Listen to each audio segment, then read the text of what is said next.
Detox நேயர்களுக்கு வணக்கம். 10 தோல்வி பழனிசாமி அப்படின்னு பலராலும் அழைக்கப்பட்டவர் எடப்பாடி பழனிசாமி அப்படின்றதுல எந்தவித மாற்று கருத்து இல்லை. ஆனால் தேர்தல் பிரச்சாரங்களில் இதே எடப்பாடி பழனிசாமியை வசைப்பாடாத உதயநிதி ஸ்டாலின் அவர்களும் இல்லை, மு.க. ஸ்டாலின் அவர்களும் இல்லை, ஒட்டுமொத்தத்தில் திமுகவும் அப்படி இல்லை அப்படின்றத நம்ம சொல்லணும்.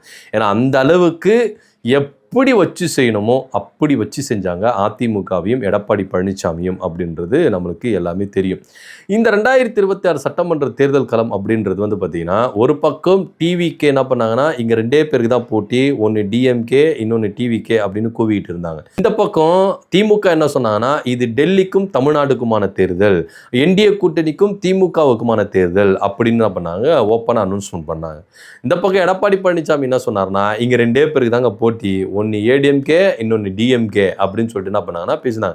இதே எடப்பாடி பழனிசாமி அவர்கள் மு.க. ஸ்டாலினையும் உதயநிதி ஸ்டாலின் அவர்களையும் தனிப்பட்ட விதத்தில் எந்த அளவுக்கு விமர்சனம் செய்தார் அப்படின்றது எல்லாமே நம்ம பார்த்துட்டு இருந்தோம். ஓவர் எக்ஸ்ட்ரீம் லெவல் அந்த மாதிரிக்கு என்ன பண்ணார்னா வசைப்பாடினார், திட்டுனார் அப்படின்னு கூட சொல்லலாம். தனிப்பட்ட விதத்தில் ஒரு காழ்ப்புணர்ச்சியோடு என்ன பண்ணார் எடப்பாடி பழனிசாமி தன்னுடைய கண்டனங்களை என்ன பண்ணார், விமர்சனங்களை முன் வச்சார். அவ்வளவு திட்டினார் மு.க. ஸ்டாலின் அவர்களையும் உதயநிதி ஸ்டாலின் அவர்களையும். அப்படின்னு பால்டாயின் குடிச்சுட்டான், அப்பயே போயிருக்க வேண்டிய உயிர், இப்போ உயிர் போயிச்சுட்டு நம்ம உயிரெத்துன்னு இருக்குது அப்படின்னு உதயநிதி ஸ்டாலின் அவர்களையும், இதே திமுக தலைவர் மு.க. ஸ்டாலின் அவர்களை கொரோனாவில் போயிருக்க வேண்டியது, இப்போ இவர் என்ன பண்ணுறாரு, இப்படி இருக்கிறாரு, அப்படி இப்படின்னு சொல்லிட்டு எந்த அளவுக்கு ஒரு என்ன பண்ணாரு வசைப்பாடினார். ஸோ அதெல்லாம் பொருட்படுத்தாமல் இவங்க சிம்பிளாக ஒரே ஒரு விஷயத்தை மட்டும் தான் என்ன பண்ணாங்க சொன்னாங்க.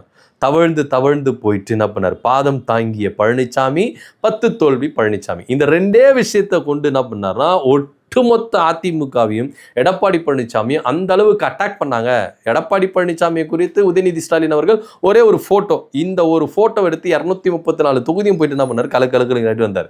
உதயநிதி ஸ்டாலின் அவர்கள் இப்படி கலக்கும் பொழுது மு.க. ஸ்டாலின் சும்மா இருப்பாரா? அவர் என்ன பண்ணார், எடப்பாடி பழனிசாமியை பாதம் தாங்கிய பழனிசாமி 10 தோல்வி பழனிசாமி அப்படின்னு சொல்லிட்டு என்ன பண்ணாரு, அவரும் என்ன பண்ணாரு. ஆனால் உண்மையிலேயே எடப்பாடி பழனிசாமி பயங்கரமாக 10 தோல்வி பழனிசாமியாக தான் இருந்தார். இப்போ இவர் 11 தோல்வி பழனிசாமி அப்படின்னு சொல்லிட்டு அடுத்த அப்டேட்டுக்கு என்ன பண்ணிட்டாருக்கு போயிருக்கிறார். ஏன் இந்த 10 தோல்வி பழனிசாமி பேர் வந்தது எடப்பாடி பழனிசாமிக்கு அப்படின்னு பார்த்தீங்கன்னா, ஜெயலலிதா இறப்புக்கு பிறகு அம்மையார் சசிகலா கிட்ட இருந்து ஓபிஎஸ் கிட்ட வந்து, ஓபிஎஸ் கிட்ட இருந்து எடப்பாடி பழனிசாமி கிட்ட வந்ததுல இருந்து 10 தேர்தல் நடந்திருக்கு. நாடாளுமன்ற தேர்தல், சட்டமன்ற தேர்தல், உள்ளாட்சி அமைப்பு தேர்தல், இடைத்தேர்தல் போன்ற தேர்தல்கள் 10 தேர்தல் வந்திருக்கு. இந்த 10 தேர்தலையும் எடப்பாடி பழனிசாமி தோல்வி அடைந்ததுனால 10 தோல்வி பழனிசாமி அப்படின்ற ஒரு பட்டம் அவர்களால் எல்லாரும் என்ன பண்ணாங்க, அன்பாக கூப்பிட்டாங்க. ஸோ இந்த தடவை இந்த சட்டமன்ற தேர்தலில் தோற்றதுனால 11 தோல்வி பழனிசாமி அப்படின்னு அவர் அப்டேட் ஆகிருக்கிறார். ஸோ இந்த விவகாரத்தை சுட்டி காட்டி திமுகவுக்கு தக்க பதிலடி கொடுத்துருக்கிறாரு எடப்பாடி பழனிசாமி. ஏன்னா அவர் என்ன சொல்கிறாருன்னா, என்ன கலாச்சிங்கள 10 தோல்வி பழனிசாமின்னு என்ன கலாச்சிங்கள, இன்னைக்கு நீங்களே தோற்று போய் கிடக்குறீங்க. ஸோ அப்படி இருக்கும் பொழுது அதிகாரத்தில் இருக்கிறோம் அப்படின்னு சொல்லிட்டு ஆணவத்தில் பேசக்கூடாது ஸ்டாலின் அவர்களே அப்படின்னு சொல்லிட்டு தன்னுடைய கடுமையான கண்டனங்களை அவர் என்ன பண்ணியிருக்காரு, முன் வச்சிருக்காரு. ஒரு வகையில் அவர் சொல்கிறது வாஸ்தவமானது தான். ஆனால் திமுக ஒருபோதும் பதவியில் இருக்கும் பொழுது பணிவோடு தான் நடந்துக்கிட்டு இருக்காங்க. அந்த பதவி, ஆணவம், அதிகாரம் அப்படின்றத அவங்க காமிச்சதே கிடையாது அப்படின்றத எடப்பாடி பழனிசாமி கொஞ்சம் புரிஞ்சுக்கணும். உங்களை 10 தோல்வி பழனிசாமி அப்படின்றது விமர்சனங்களை முன்வைத்தாங்க. ஏன்னா உங்களுடைய நிர்வாக திறமை, உங்கள் ஆளுமையை வந்து என்ன பண்ணாங்க, கட்சி அரசியலில் தேர்தலில் உங்களுடைய ஆளுமையை குறித்து என்ன பண்ணாங்க, அந்த கண்டனங்கள் முன் வச்சாங்க. ஆனால் நீங்கள் என்ன பண்ணீங்க, இதையே இப்படி திருப்பி போடுறீங்க, என்ன கலாச்சிங்களே, இன்னைக்கு நீங்களே தோற்று போய் உட்கார்ந்துருக்கீங்களே அப்படின்னு சொல்லிட்டு அவர் சொல்றாரு.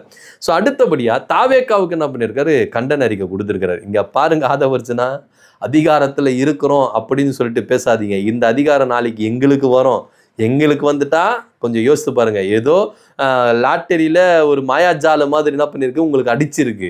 ஸோ அதனால நீங்கள் என்ன பண்ணுறீங்க, அங்கே உக்காந்துருக்கீங்க. ஸோ இது மக்கள் வந்து என்ன பண்ணலாம், எப்போ வேணாலும் எப்படி வேணாலும் திரும்பலாம். இந்த ஆட்சி அப்படின்றது 6 மாதம் தாங்காது அப்படின்னு தொடர்ச்சியாக திமுகவும் சொல்லிக்கிட்டு வருது, அதிமுகவும் சொல்லிட்டு வராங்க. அப்போ ஏதோ ஒன்று நடக்க போகுது அப்படின்றது மட்டும் ரொம்ப தெளிவாக தெரியுது.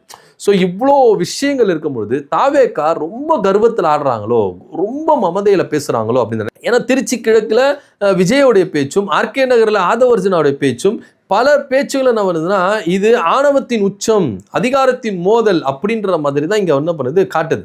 ஸோ ஏன்னா நான் அடக்க வேணும். நீங்கள் சாதாரண ஒரு கட்சியோட துணை பொதுச் செயலாளர்லாம் கிடையாது. ஒரு அமைச்சர் இருக்கும்பொழுது எப்படி பேசணும், கண்ணியம் கருதி பேசணும் அப்படின்றதெல்லாம் நமக்கு தெரியும். ஏன்னா ஒரு முன்னாள் முதலமைச்சருங்க, மு.க. ஸ்டாலினா இருக்கட்டும், எடப்பாடி பழனிசாமி இருக்கட்டும், ஒரு முன்னாள் முதலமைச்சர், அவங்களுக்கு என்ன ஹானர் மரியாதை கொடுக்கணுமோ அந்த அளவுக்கு மரியாதை கொடுத்து தான் ஆதவ அர்ஜுனா அவர்கள் பேசணும். ஆனால் வாய்க்கு வந்ததெல்லாம் இஷ்டத்துக்கு பேசிட்டு இருக்கிறாரு. என்னவோ வெற்றினவோ அவங்களுக்கு வந்து லீஸுக்கு கொடுத்த மாதிரியும், அடுத்த 5 வருஷத்துக்கு எல்லாமே நம்மளுக்கு தான் வெற்றி அப்படின்னு லீஸு கொடுத்த மாதிரியும் ஓவர் கான்ஃபிடென்ட் என்ன பண்ணுறாங்க, பேசிக்கிட்டு இருக்கிறாங்க. ஸோ அதெல்லாம் ஒரு பக்கம் இருக்கட்டும். எடப்பாடி பழனிசாமி இதெல்லாம் நோட் பண்ணி தான் என்ன பண்ணுறாரு, ஆணவத்தில் பேசாதீங்க, இங்கே கீழே இருக்கிறவன் மேலே வருவான், மேலே இருக்கிறவன் கீழே போவான் அப்படின்ற அவர் என்ன பண்றாரு, சுட்டி காட்டியிருக்கிறார். ஸோ அப்படி இருக்கும் பொழுது திமுக தலைவர் மு.க. ஸ்டாலின் அவர்களுக்கும் அதே போல தாவேகாவுக்கும் தன்னுடைய கடுமையான கண்டனங்களை எடப்பாடி பழனிசாமி கொடுத்திருக்கிறார். நீங்க சொல்ற மாதிரி 10 தோல்வி பழனிசாமி அப்படின்னு திமுக சொல்லிச்சு, அவங்களே தோத்துருக்கிறாங்க அப்படின்றது உண்மைனா, இப்போ நீங்க 11 தோல்வி பழனிசாமி அப்படின்னு அப்டேட் ஆயிருக்கீங்களே, அதுவும் உண்மை தானே, அதுவும் ஏத்துக்குங்களேன், ஏன் ஏத்துக்க மாட்டேன்றீங்க அப்படின்ற ஒரு கேள்வி இருக்குல்ல. இப்போ அவர் இன்னொரு விஷயம் சொல்றாரு, எடப்பாடி தொகுதியில பெருவாரியான வாக்குகளை எடுத்து நான் ஜெயிச்சிருக்கிறேன் அப்படின்னு சொல்றாரு. தாவேகா வேட்பாளரை நீங்க அங்க வாங்காம இருந்தா இந்த பேச்சு உங்களுக்கு இருந்திருக்குமா அப்படின்னு தாவேகாக்காரங்க கேட்குறாங்க. ஏன்னா தாவேகா வேட்பாளரை நீங்க என்ன பண்ணீங்க, வாங்கிட்டீங்க அப்படின்ற ஒரு குற்றச்சாட்டு தாவேகாவினர் உங்க மேல வைக்கிறாங்க. ஏன்னா அங்க தாவேகா நின்று இருந்தா எடப்பாடி பழனிசாமியோட நிலைமை என்ன அப்படின்றத யோசிச்சு பார்க்கணும். மு.க. ஸ்டாலின் அவர்களுக்கே இந்த நிலைமைனா, குளத்து தொழிலை பார்த்து பார்த்து பார்த்து செய்த மு.க. ஸ்டாலின் அவர்களுக்கே இந்த நிலைமைனா, எடப்பாடி பழனிசாமியை கொஞ்சம் யோசித்து பாருங்களேன். எந்த அளவுக்கு அவர் தோத்திருப்பாரு அப்படின்னு. டெபாசிட் கூட வாங்கியிருக்க மாட்டார் போல இருக்கு. ஸோ அதெல்லாம் தெரிஞ்சுதான் முன்னாடியே ஒரு வேளை இவங்க என்ன பண்ணிட்டாங்க, விலைக்கு வாங்கிட்டாங்களோ அப்படின்னு தாவேகாவினர் பண்ணுறாங்க, கதறாங்க.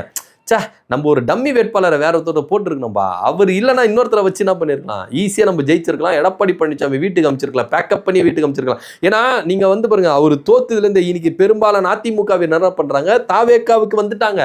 அதிமுகவில் இல்லை வந்தவங்க என்ன சொன்னாங்க, தொடர்ச்சியாக தோல்வியை தான் செஞ்சுட்டு இருக்கோம், இவரோட தலைமை சரியில்லை, மாற்றணும் அப்படின்ற ஒரு போர்க்குரல் எழும்பிச்சு. ஸோ இப்படி இருக்கும் பொழுது தோத்ததுக்கே உங்களுக்கு வந்து பார்த்தீங்கன்னா, அதாவது கட்சி தோத்ததுக்கே இன்னைக்கு பெரும்பாலான நிர்வாகிகள் என்ன பண்ணுறாங்க, இந்த பக்கம் வராங்க. நீங்கள் தோத்துருந்தா யோசித்து பாருங்களேன், நிலைமை எப்படி இருந்திருக்கு யோசித்து பாருங்களேன். இப்போ எடப்பாடி பழனிசாமி தோத்திருந்தா அவர் அதிமுகவில் இருந்திருப்பாரா, இல்லை அதிமுகவினர் எல்லாருமே சேர்ந்து எடப்பாடி பழனிசாமி தூக்கி போட்டுட்டு அலேக்கா என்ன பண்ணியிருப்பாங்க, தாவேகாவுக்கு ஷிப்பர் ஆயிருப்பாங்க. அதிமுக அப்படியே தாவேகா அப்படின்ற பேர் மாறி இருக்கும். ஸோ இதுதான் நடந்திருக்கும். ஸோ அவர் என்ன பண்ணிட்டாரு, தப்பி தவறி எடப்பாடி பழனிசாமி என்ன பண்ணிட்டாரு, ஜெயிச்சிட்டார். ஜெயிச்சதுனால இப்போ அதிமுக அப்படின்ற கை அவர்கிட்ட இருக்குது. ஒருவேளை தோத்திருந்தா அவர் இருந்திருக்க மாட்டாரோ அப்படின்னு தான் யோசிக்க தோணுது. ஸோ அதனால தாவேகா வேட்பாளரை நீங்கள் அபகரிச்சுட்டு நான் ஜெயிச்சிட்டேன் அப்படின்னு சொல்றதுல எந்த விதத்துலையும் நியாயம் இல்லை அப்படின்னு தான் நம்ம பார்க்கணும். எல்லாத்துக்கும் கூடிய விரைவில் ஒரு முடிவு கட்டுவாங்க, மக்களே கட்டுவாங்க, அதுல எந்த மாற்றுக்கிறது இல்லை.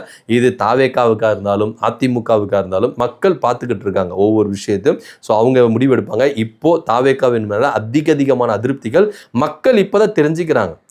விஜய் அவர்கள் எந்த அளவுக்கு பொய் சொல்லி ஏமாற்றி இங்கே ஆட்சியை பிடிச்சிருக்கிறாரு, நம்ம எந்த அளவுக்கு முட்டாளாக இருந்திருக்கோம், எந்த அளவுக்கு நம்பி இருக்கோம் விஜயை அப்படின்னு ஒவ்வொருத்தரும் இப்போதான் என்ன பண்ணுறாங்க, அனலைஸ் பண்ணி எல்லாரும் என்ன பண்ணுறாங்க, பொதுவெளியில் வந்து பேசியிருக்கிறாங்க. ஸோ என்ன 10 தோல்வி பழனிசாமி அப்படின்னு திமுக சொல்லிச்சு, அவங்களும் தோற்று போயிட்டு உக்காந்துட்டு இருக்காங்க.